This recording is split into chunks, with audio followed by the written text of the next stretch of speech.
等地也将会有。 A comment echoed by Zheng Hinqi, a former member of the National People's Congress Standing Committee. He said the most important thing now is to maintain social prosperity and harmony in Hong Kong.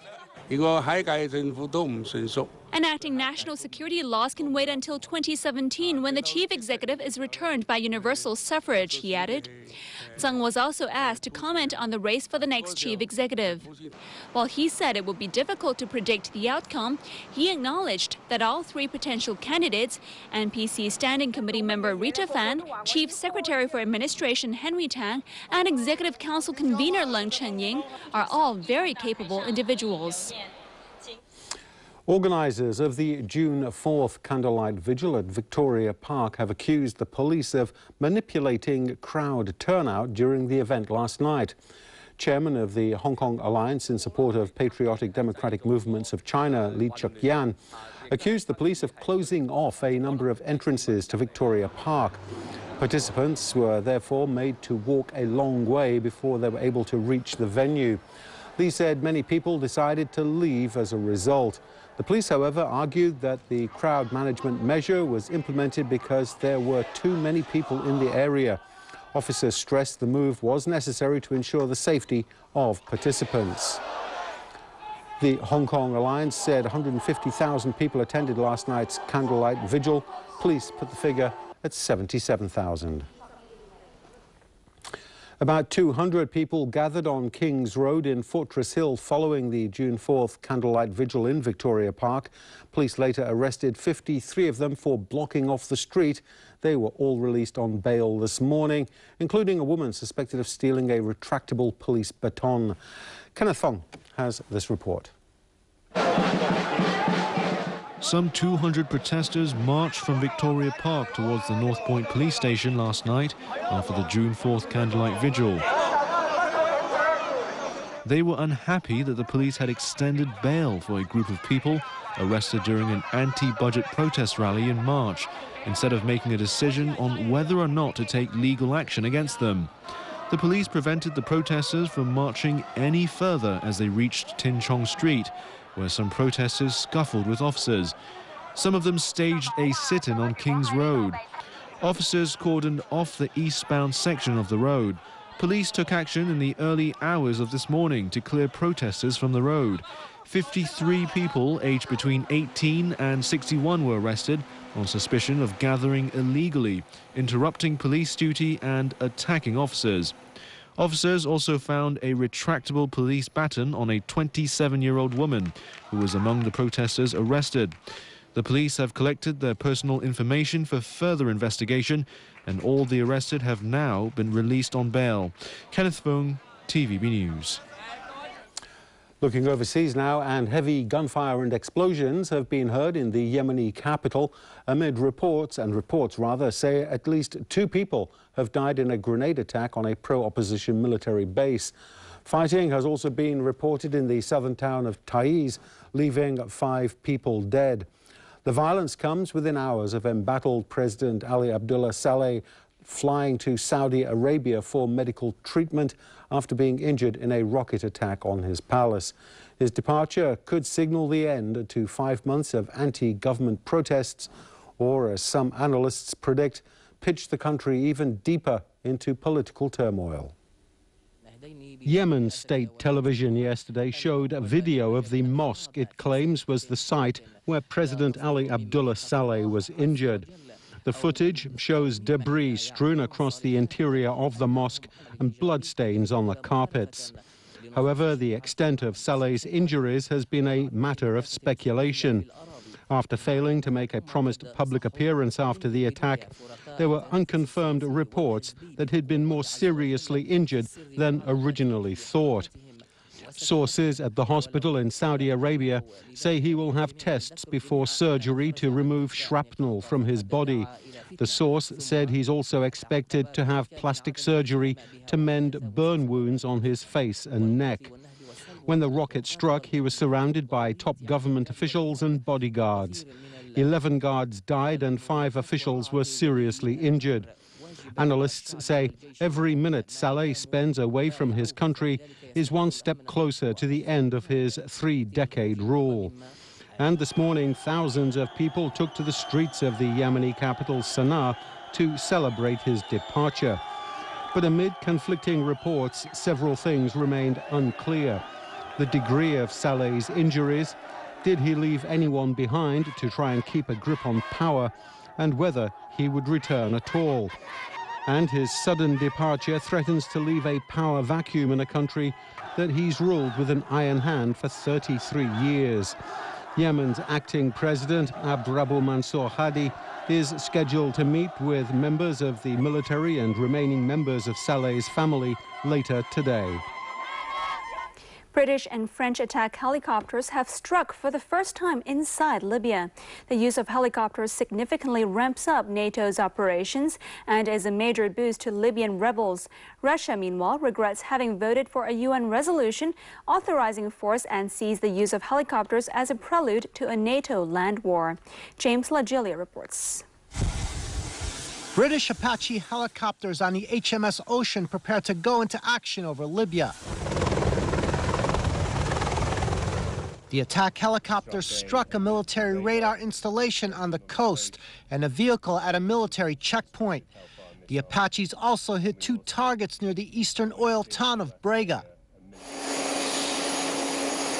French Gazelle and Tiger helicopters also struck 15 military vehicles and 5 military command buildings. Military analysts say attack helicopters will allow more precise strikes against pro-Gaddafi forces hiding in built-up areas than the high-flying jets used so far, while reducing the risk of civilian casualties. Critics of the war have warned of mission creep, but NATO has said the use of helicopters would not presage the deployment of ground troops, which Western nations have ruled out. Russian Deputy Prime Minister Sergei Ivanov apparently doesn't believe that. He says NATO is one step from sending troops into Libya in a bid to help rebels remove Muammar Gaddafi from power. Ivanov today said at an Asian Security Conference in Singapore that Russia didn't know that a United Nations resolution it supported to protect civilians and shut down Libyan airspace would lead to a land operation. Chinese Defense Minister General Liang Guangle, who met with Ivanov, kept largely quiet about Libya, but China appears to be moving in a different direction by meeting with rebels for the first time, apparently believing recent events indicate Gaddafi's days are numbered. Libyan rebels yesterday won control of 4 towns in the western Nafusa mountain range, where government forces have besieged and periodically shelled rebel-held areas. But the small rebel force there is unlikely to threaten Gaddafi's hold on the capital Tripoli, 70 kilometers to the northwest.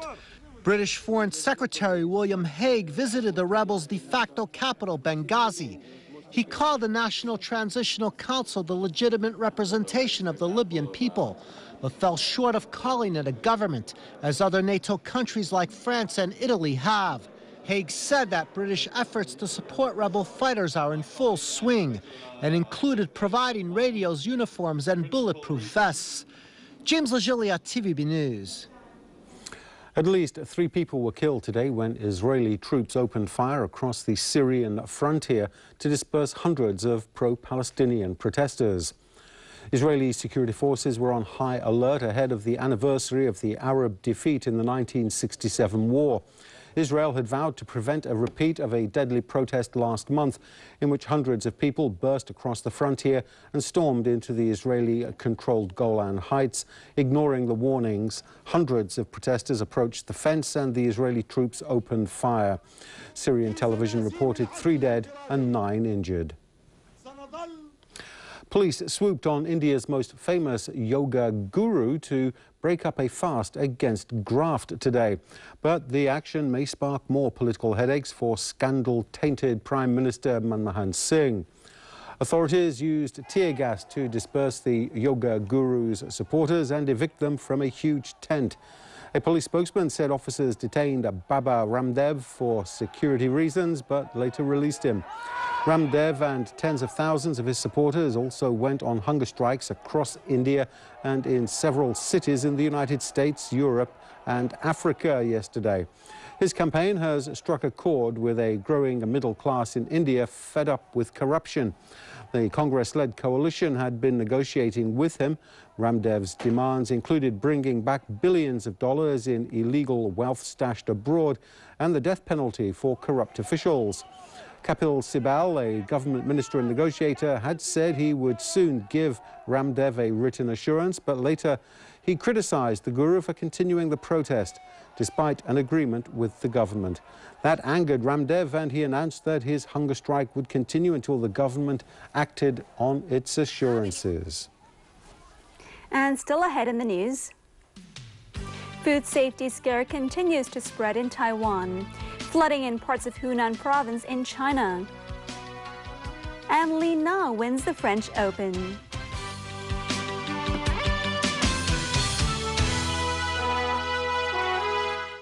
Cuddy wages war. Elevator's broken. It's fine when I came up from admitting. Did you take the elevators up? Yes. Elevators can be capricious. Leave me out of it. Someone set a tripwire. You're hurting him. That's the point. What he does is who he is. And the same goes for you. The only way to win this war is to lose it. House, Monday night at 10:35 on Pearl. Just see the reality for themselves. That's why you travel. Lonely Planet writer Amelia Thomas negotiates her way through Israel's trouble spots. Why do you need my details? I'm not a journalist. The guide has left. We're here on our own now. Lonely Planet, roads less travelled. Monday night at 9:30 on Pearl.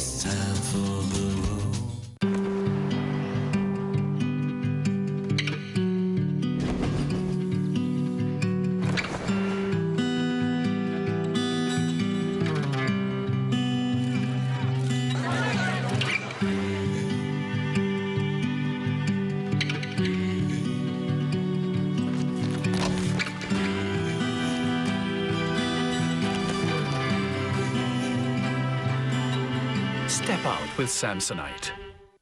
There once was a handsome prince who vowed to rescue a princess and slay an evil ogre. Hey, what's with this picture? The prince is the villain. How pathetic. And the hero's an ogre? Shrek the Third. Tonight on Pearl's Movie of the Month.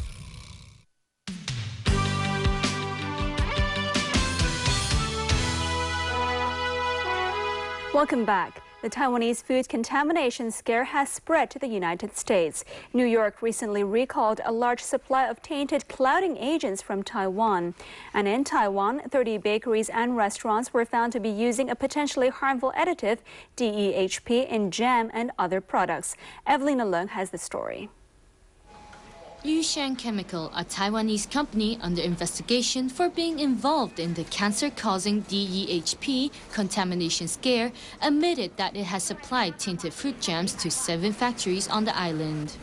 The products were then sold to 30 bakery factories and food companies located in different cities on the island, including Taipei, Taichung, Changhua, Yunning, Tainan, and Kaohsiung.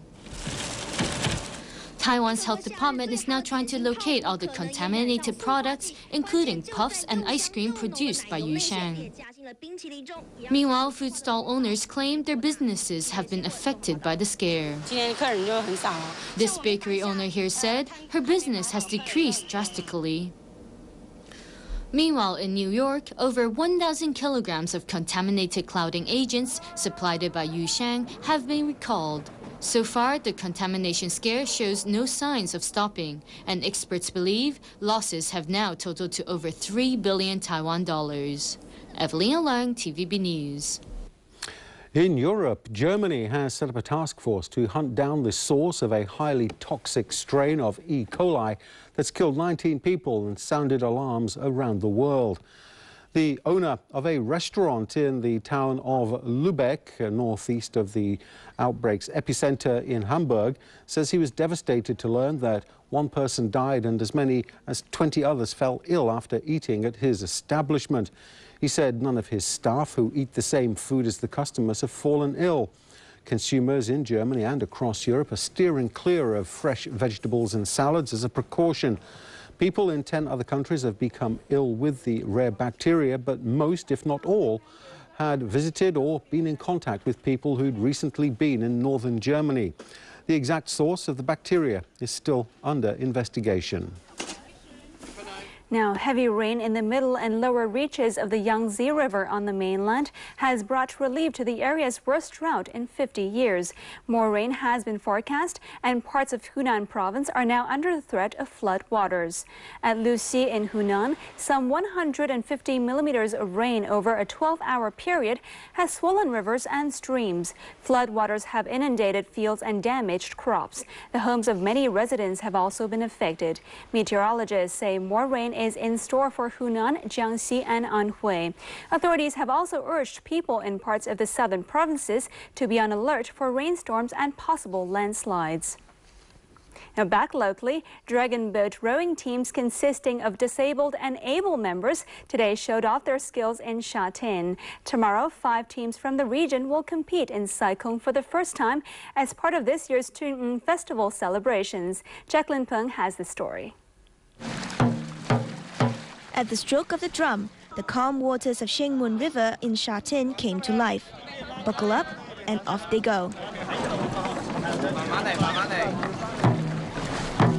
The rowing teams consist of both disabled and able participants from NGOs in Hong Kong, the Chinese mainland, Taiwan and Macau. They will race against each other to the finishing line tomorrow at Saikong. Despite the heat, participants cheered enthusiastically for their team. The event is designed to provide the disabled a chance to interact with other members of the society. After this, they learn how to develop their self-confidence or self-recognition. I think it's more important is to give an opportunity for them to let other people to understand them more, because every people, including the disabled, if we give them chance, they can develop their potential to the fullest extent. Sam Leung from the Hong Kong rowing team studies at the College for Adult Special Education Needs under the Neighbourhood Advice Action Council. He learned how to get along with others while practicing with his teammates. Assistant Training Coordinator Lok Yat Hay explains how the disabled can play the sport. Some of them, they are the hearing impaired and also the vision impaired, so they need to feel the water. They have to feel the water and feel the vibration of the drum, and also they have to work together. Participating in the dragon boat rowing competition doesn't only teach them a lesson in discipline and teamwork. It also teaches them how to integrate better into the society. Jacqueline Peng, TVB News. And more sports action with you. We haven't got anything quite as exciting as the dragon boat racing, but other exciting stuff. China is still celebrating Li Na's historic win at the French Open. The 29-year-old from Hubei province became the first Chinese player to win a Grand Slam tennis title. And as Jameson Wong tells us, there are hopes Li's success will spawn a tennis boom in the country. This tennis club in Beijing was one of the many places where Chinese fans were glued to the TV.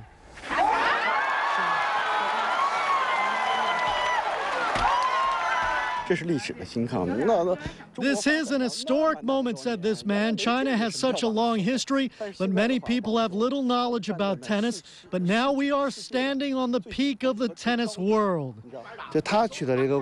While this person said there will be great influence in China from Li's victory, hope shared by the history maker herself.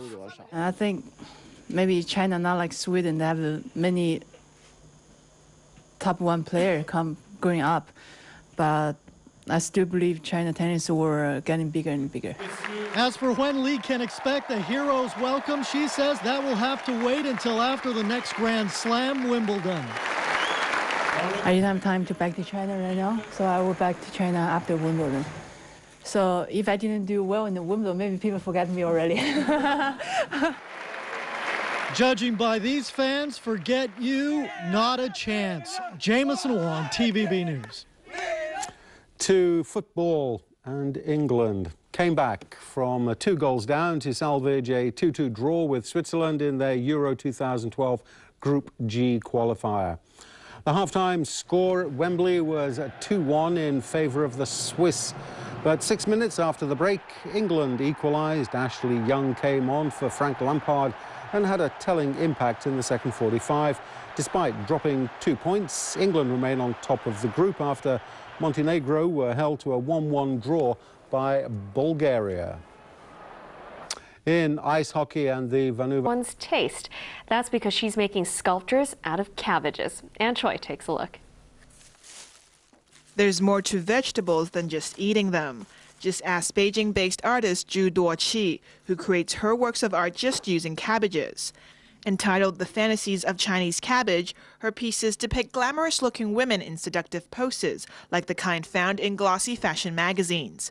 Her inspiration? The 38-year-old says she started using vegetables in her work 5 years ago, when she was looking for a way to merge art with her everyday life.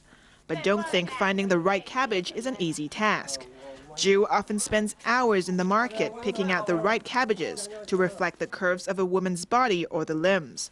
And as the vegetables rot, she says, it brings a different feel to her art. Cabbages come in different sizes and colors, Zhu said. Under different light and in different contexts, I can make cabbages in various forms and take photos of them that produce different moods. But much of the magic of her quirky art doesn't stop there.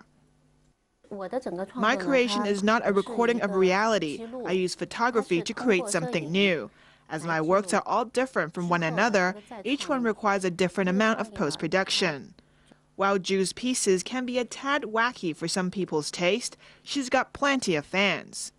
The cabbage lady looks very graceful, said this man at a high-end Beijing gallery. The artist makes full use of the cabbages to shape the different parts of a woman. It's vivid and delicate. Her admirers aren't limited to just the mainland either. Zhu's art has been shown in London, Paris, and the US, with pieces selling for thousands of US dollars each. News which might just turn some people green with envy. Anne Choi, ATV News. That's our main news for Sunday night. I'll be back with headlines in 1 hour. I'm Jeff Tang. And I'm Hailing Chan. The weather report is next with Anne Choi. Thanks for watching ATV. Good night. Good night. 明天高考就开始了，教育部